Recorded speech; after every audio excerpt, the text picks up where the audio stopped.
L D എഫിനെ സംബന്ധിച്ച് അവരുടെ സീറ്റ് കുറയും, യു ഡി എഫിനെ സംബന്ധിച്ച് അവരുടെ സീറ്റ് കൂടും. എൽ ഡി എഫ് അധികാരത്തിൽ വന്നപ്പോഴൊക്കെ ക്ലീൻ സ്വീപ്പാണ്.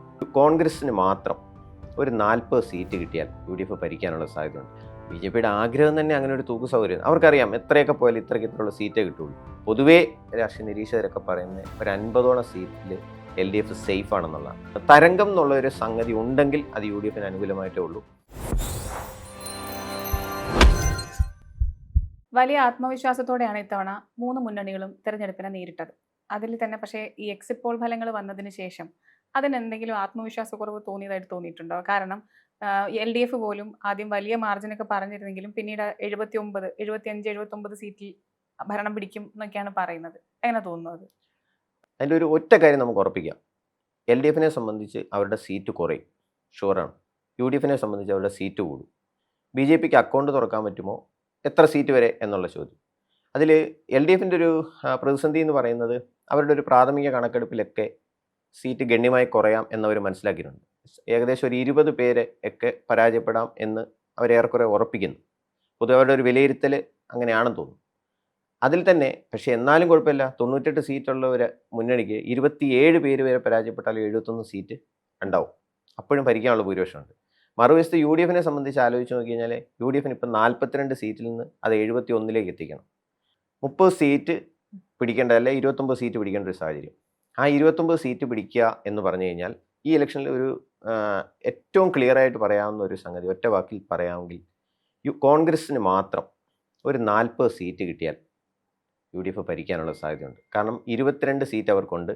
18 സീറ്റെങ്കിലും കോൺഗ്രസ് മിനിമം പിടിക്കണം. 92 സീറ്റ് മത്സരിക്കുന്ന ഒരു പാർട്ടി ഏകദേശം ഒരു 50% അല്ലെങ്കിൽ 46% സീറ്റ് ഉണ്ടെങ്കിലും ജയിച്ചില്ലെങ്കിൽ ഭരണം കിട്ടുകയില്ല. അത് ഷുവറാണ്. കാരണം ഞാൻ ഈ 40ൻ്റെ കണക്ക് പറയുന്നതിൻ്റെ കാര്യം, 40 സീറ്റ് കോൺഗ്രസിന് പിടിക്കാൻ കഴിഞ്ഞാൽ ലീഗ് ഒരു സംശയം വേണ്ട ഈ ഇലക്ഷനിൽ മിനിമം 20 സീറ്റ് എങ്ങനെയായാലും അവരുടെ അക്കൗണ്ടിൽ വരും. പിന്നെ കേരള കോൺഗ്രസ് ഒരു 8 സീറ്റ് മത്സരിക്കുന്നു. കുറഞ്ഞതൊരു 4 സീറ്റ് അല്ല 5 സീറ്റ് വരെ ജയിക്കാം. ഘടകകക്ഷികളിൽ രമ, അതുപോലെ സി പി ജോൺ, കേരള കോൺഗ്രസിലെ ജേക്കബ് ഗ്രൂപ്പിൻ്റെ അനൂപ് ജേക്കബ്, മാണി സി കാപ്പൻ ഒരു നല്ല ടൈറ്റ് ഫൈറ്റ് നേരിടുന്നുണ്ട്. അതുപോലെ RSP 1-2 സീറ്റ് ജയിച്ചേക്കാം. അങ്ങനെ വരുന്നൊരു സാഹചര്യത്തിൽ ലീഗിന് മാത്രം 20 സീറ്റും കോൺഗ്രസിന് 40 സീറ്റും ഉണ്ടെങ്കിൽ ബാക്കി 11 സീറ്റ് മറ്റ് ഘടകകക്ഷികളോട് കിട്ടും. അങ്ങനെ വരുമ്പോൾ അവർക്ക് 71 എന്ന് പറഞ്ഞ ഫിഗറൊക്കെ. അതാണ് ഇതിൻ്റെ ഒരു വിന്നിങ് പ്രോബബിലിറ്റി. ഒരു ക്ലോസ് ഫൈറ്റിലേക്ക് വന്ന ഈ ഒരു തരംഗമൊക്കെയാണ് സംഭവിക്കുന്നതെങ്കിൽ പിന്നെ ഇതിനൊന്നും ഒരു പ്രസക്തിയില്ല. നമ്മൾ എങ്ങനെ ഒരു വാശിയേറിയ മത്സരം നടന്നുവെന്നോ അല്ലെങ്കിൽ അത്രത്തോളം എൽ ഡി എഫ് സേഫ് ആണെന്ന് കരുതിയ സീറ്റുകളൊക്കെ മറിഞ്ഞു പോകാം. ഒരു കാര്യം ഉറപ്പാണ്, തരംഗം എന്നുള്ള ഒരു സംഗതി ഉണ്ടെങ്കിൽ അത് യു ഡി എഫിന് അനുകൂലമായിട്ടേ ഉള്ളൂ.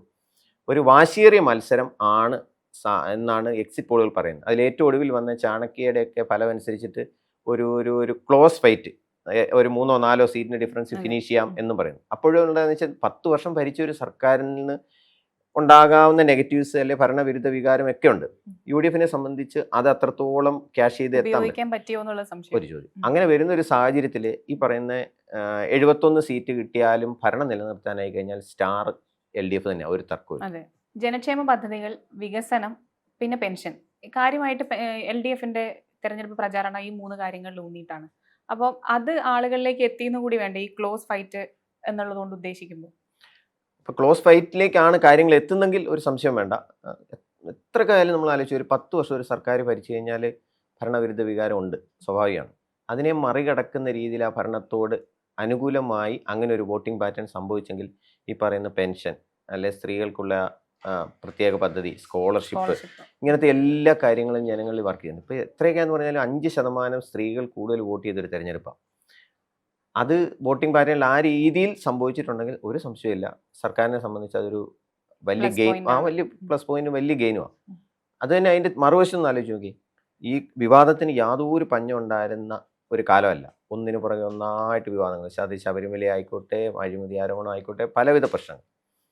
അത്രയെല്ലാം ഉണ്ടായിട്ടും യു ഡി എഫിൻ്റെ ഒരു സംവിധാനം എന്നുള്ള നിലയ്ക്ക് വേണ്ട രീതിയിൽ ജനങ്ങളിൽ എത്തിച്ച് അവർക്ക് അനുകൂലമായ ഒരു മാൻഡേറ്റ് നേടിയെടുക്കാൻ പറ്റിയില്ലെങ്കിൽ അത് അവരുടെ പരാജയം തന്നെയാണ്. അത് ഒരു തർക്കമില്ല. അതിന് വേറൊരു കാര്യമാണ് നമ്മൾ ആലോചിക്കേണ്ടതെന്ന് വെച്ചാൽ, ഞാൻ മുമ്പേ പറഞ്ഞത് തന്നെ, യു ഡി എഫിന് 2009 ആ മണ്ഡല പുനരേകരണം നടന്ന് 2011 മുതൽ ഉള്ള തെരഞ്ഞെടുപ്പ് നമ്മളെടുത്തു. ഒറ്റ തെരഞ്ഞെടുപ്പ് അതിന് ശേഷം യു ഡി എഫ് അധികാരത്തിൽ വന്നു. ഉമ്മൻചാണ്ടിയുടെ സർക്കാർ 2 സീറ്റിൻ്റെ മാത്രം ഭൂരിപക്ഷമായിരുന്നു.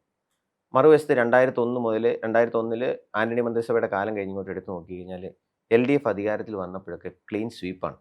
ഏകദേശം 90 അല്ലെ 91, 99 സീറ്റ് വരെ വന്നു. UDFന് ആ മണ്ഡല പുനരീകരണത്തിന് ശേഷം ഇന്ന് ആകെ നടന്ന ഒരു തെരഞ്ഞെടുപ്പിൽ അവർ പെർഫോം ചെയ്തെന്ന് പറഞ്ഞാൽ കേവലം 2 സീറ്റിൻ്റെ ഭൂരിപക്ഷം. അതാണ് ആ മണ്ഡല പുനരീകരണത്തിന് ശേഷമുള്ള ഒരു ഘട്ടം എന്ന് പറയുന്നത്. പൊതുവേ രാഷ്ട്രീയ നിരീക്ഷകരൊക്കെ പറയുന്നത് ഒരു 50ഓളം സീറ്റിൽ LDF സേഫ് ആണെന്നുള്ളതാണ്. അതിന് വേറൊരു വശം കൂടെ. ഇപ്പോൾ ഈ തെരഞ്ഞെടുപ്പിൻ്റെ എല്ലാ ഫലം നമ്മൾ വിലയിരുത്തുമ്പോൾ ഞാൻ മുമ്പേ പറഞ്ഞു UDF ഒരു 40 സീറ്റ് കോൺഗ്രസ് മാത്രം പിടിച്ചാൽ അവർക്ക് ഭരിക്കാമെന്നത്.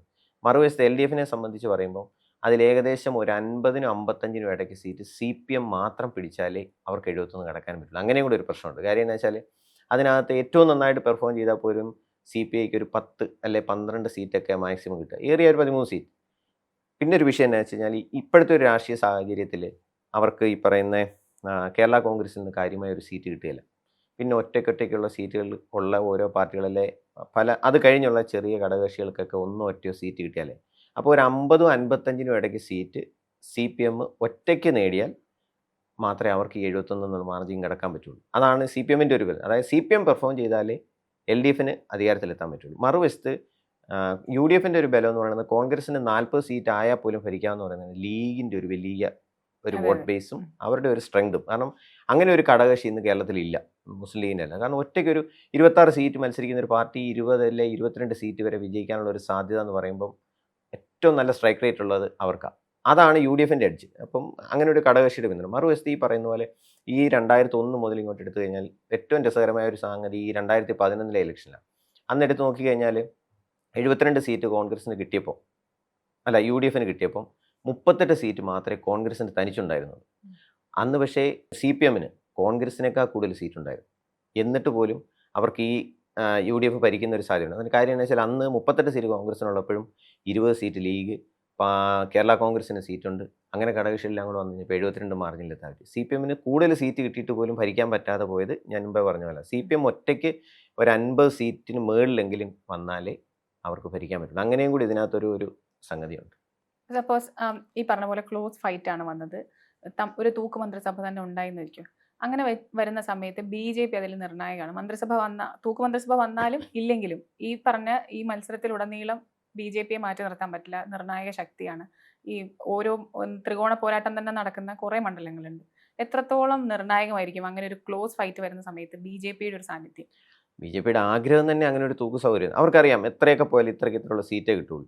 പക്ഷെ നമ്മളിപ്പോൾ ഈ ചാണക്യയുടെയൊക്കെ ഒരു എക്സിറ്റ് പോൾ പോലെയൊക്കെ ഒരു 68 അല്ലെങ്കിൽ 69 അങ്ങനത്തെ ഒരു സ്റ്റേജ്, 67 അങ്ങനത്തെ ഒരു സ്റ്റേജിലൊക്കെ അടുത്തെത്തുന്ന രീതിയിൽ ഒരു റിസൾട്ട് വന്നാൽ BJPയുടെ ആഗ്രഹം അതാണ്. ഇപ്പോഴല്ല, 5 വർഷം മുമ്പ് അന്നത്തെ സംസ്ഥാന അധ്യക്ഷനായ കെ സുരേന്ദ്രൻ പറഞ്ഞ 35 സീറ്റ് നമുക്കൊണ്ട് ഭരിക്കാൻ പറ്റുന്ന, അങ്ങനെ പറഞ്ഞെടുത്തുനിന്ന് ഇപ്പോൾ ഈ രാജീവ് ചന്ദ്രശേഖർ പറഞ്ഞ ആ ഒരു അവരുടെ ഒരു ആഗ്രഹം നടന്നുകൂടാന്നില്ല ഇങ്ങനെ ഒരു ക്ലോസ് ഫൈറ്റിലേക്ക് വന്ന. പിന്നെ BJP എത്ര സീറ്റ് കിട്ടും എന്നുള്ളതിനനുസരിച്ച് വേണം അത് നമുക്ക് പറയാം.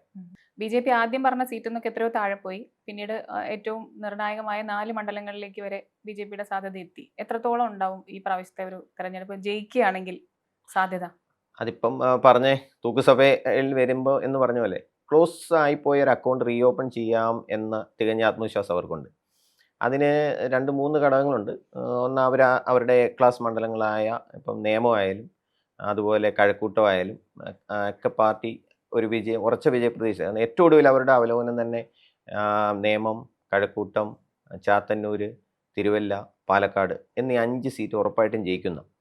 5 സീറ്റ് ഉറപ്പായിട്ട് ജയിക്കുമെന്ന് നമുക്ക് അത്രത്തോളം തീർപ്പ് പറയാൻ പറ്റില്ലെങ്കിലും ഈ 5 സീറ്റിലൊക്കെ സാധ്യത വളരെ ഉണ്ട്. അതിൽ തിരുവല്ല അത്രത്തോളം എത്തിയില്ലെങ്കിൽ പോലും ഈ ചാത്തന്നൂർ, കഴക്കൂട്ടം, നേമം, ചിലപ്പോൾ പാലക്കാട് എന്നതാണ് BJPയെ സംബന്ധിച്ച് ഏറ്റവും ഹോപ്പ് എന്ന് പറയുന്നത്. അതിൽ തന്നെ മുമ്പേ നമ്മൾ ഈ UDFൻ്റെ കാര്യം പറഞ്ഞപ്പം ഇപ്പോൾ LDFനെ അപേക്ഷിച്ച് UDFന് ഈ നിലവിലുള്ള 42 എന്ന് പറയുന്ന അംഗസംഖ്യയിൽ അവർക്ക് വെല്ലുവിളി നേരിടുന്ന സീറ്റുകൾ എന്ന് പറഞ്ഞാൽ ഒന്ന് പാലായിൽ മാണി സി കാപ്പൻ്റെ ഒഴിച്ച പിന്നെ 2 കോൺഗ്രസ് സീറ്റുകളിൽ മാത്രം. ഒന്ന് പേരാവൂർ, പിന്നൊന്ന് പേരാവൂർ കഴിഞ്ഞ് കഴിഞ്ഞാൽ പിന്നെ പാലക്കാട് ഈ BJPയുടെ. കാരണം പാലക്കാട് BJP ജയിക്കുകയാണെങ്കിൽ കോൺഗ്രസിന് ഒരു സീറ്റ് കുറയുന്നു. അതുപോലെ പേരാവൂർ ഒരു സീറ്റ് മാത്രമാണ് CPMന് കോൺഗ്രസിൻ്റെ സിറ്റിംഗ് സീറ്റുകളിൽ പിടിച്ചെടുക്കാൻ സാധ്യതയുള്ളത്. കാപ്പനും മാണി സി കാപ്പനുമായുള്ള ഫൈറ്റ് അവിടെ നിൽക്കുമ്പോൾ തന്നെ. മറുവശത്ത് LDFനെ സംബന്ധിച്ച് നോക്കിക്കഴിയുമ്പോൾ അവരുടെ ഈ പറയുന്ന സിറ്റിംഗ് MLAമാരിൽ ഒരു പങ്ക് കടുത്ത പോരാട്ടത്തെ അതിജീവിക്കുന്നു. അപ്പം അതിലൊരു CPMൻ്റെ അല്ലെ ഇടതുപക്ഷത്തിൻ്റെ കണക്കനുസരിച്ച് ഒരു 20-22 പേരൊക്കെ പരാജയപ്പെടാം. അവസാനം എല്ലാം കഴിച്ചാലും ഈ 74, 75 ഇന്ന് MLA വട്ടിയൂർക്കാവ് MLA ഒക്കെ പറഞ്ഞത് തന്നെ സീറ്റ് കഴിഞ്ഞ തവണത്തേനേക്കാൾ ഗണ്യമായി കുറയും. ഒരു 75, 78 സീറ്റോടുകൂടി ഞങ്ങൾ ഭരിക്കും എന്നുള്ളത്. കാരണം അവരുടെ മാക്സിമം പ്രതീക്ഷ അവിടം വരെയാണ് ഇപ്പം നിൽക്കുന്നത്. അപ്പോൾ ഈ പറഞ്ഞ പോലെ UDFൻ്റെ സിറ്റിംഗ് സീറ്റുകളിൽ 3 എണ്ണമാണ് അവർക്കൊരു വെല്ലുവിളി ഉള്ളതെന്ന് പറയുമ്പം തന്നെ ഇപ്പം നമ്മളിപ്പോൾ BJP അക്കൗണ്ട് ഓപ്പൺ ചെയ്യുമോ എന്ന് ചോദിച്ചു. BJP അക്കൗണ്ട് ഓപ്പൺ ചെയ്യുകയാണെങ്കിൽ ഏതൊക്കെയാണ്? നേമം, അല്ലെ കഴക്കൂട്ടം, ചാത്തന്നൂര്, ഈ 3 സീറ്റിൽ ഏതെങ്കിലും ഒന്ന് ജയിക്കുകയാണെങ്കിൽ അത് നഷ്ടപ്പെടുന്നത് LDFനാണ്. അങ്ങനെ ഉണ്ട്. അപ്പോൾ ഈ പറയുന്ന LDFന് ഈ മൊത്തം 27 എണ്ണം നഷ്ടപ്പെട്ടാലും അതിനിടയിൽ ഈ BJPക്ക് പോയാലും ആ സീറ്റിൻ്റെ നഷ്ടം അവർക്കാണ്. മറുവശത്ത് പാലക്കാടിൻ്റെ കാര്യത്തിൽ മാത്രമാണ് UDFന് ആ രീതിയിലുള്ള ഒരു നഷ്ടസാധ്യത ഉണ്ടെങ്കിൽ പാലക്കാട് ജയിച്ചാൽ മാത്രമാണ് UDFന് ഒരു സീറ്റ് നഷ്ടപ്പെടുന്നത്. അതാണ് ഇനി ഇതല്ല 5 കഴിഞ്ഞിട്ടുള്ള അടുത്ത ഒരു 2 3 സീറ്റിലും BJPയുടെ പ്രതീക്ഷ എന്ന് പറയുന്നത് മറുവശത്ത് നിൽക്കുന്നത് LDF ആണ്. അങ്ങനെ അതെ. പിന്നെ BJPയെ സംബന്ധിച്ച് വേറെ ഒന്നും വേണ്ട. BJPയെ സംബന്ധിച്ച് ഒരു 18% വോട്ട് സപ്പോസ് ഈ ഇലക്ഷനിൽ പിടിച്ചു വന്നിരിക്കും. LDFനെ സംബന്ധിച്ച് അധികാരത്തിലെത്തുക വലിയ ബുദ്ധിമുട്ട്. അതെന്ന് വെച്ചാൽ ഒരു 15% കഴിഞ്ഞ് 16% മുകളിലേക്ക് വോട്ട് പോയാൽ CPMനാണ് അതിൻ്റെ നഷ്ടം കൂടുക. അത് ലോക്സഭാ തെരഞ്ഞെടുപ്പ് തന്നെ ഉദാഹരണം. കാരണം 20% വോട്ട് BJPക്ക് കിട്ടി. CPMൻ്റെ ഏകദേശം CPM അട്ടിപ്പാതറി പോയെന്ന് പറഞ്ഞാൽ 111 സീറ്റിൽ UDF മുന്നിലെത്തിയപ്പം 11 സീറ്റിൽ BJP മുന്നിലെത്തി. കേവലം 18 സീറ്റിലാണ് ലോക്സഭാ തെരഞ്ഞെടുപ്പിലെ നിയമസഭാ മണ്ഡലം അടിസ്ഥാനത്തിലുള്ള ലീഡ് നിലയെടുത്താലുള്ളൂ.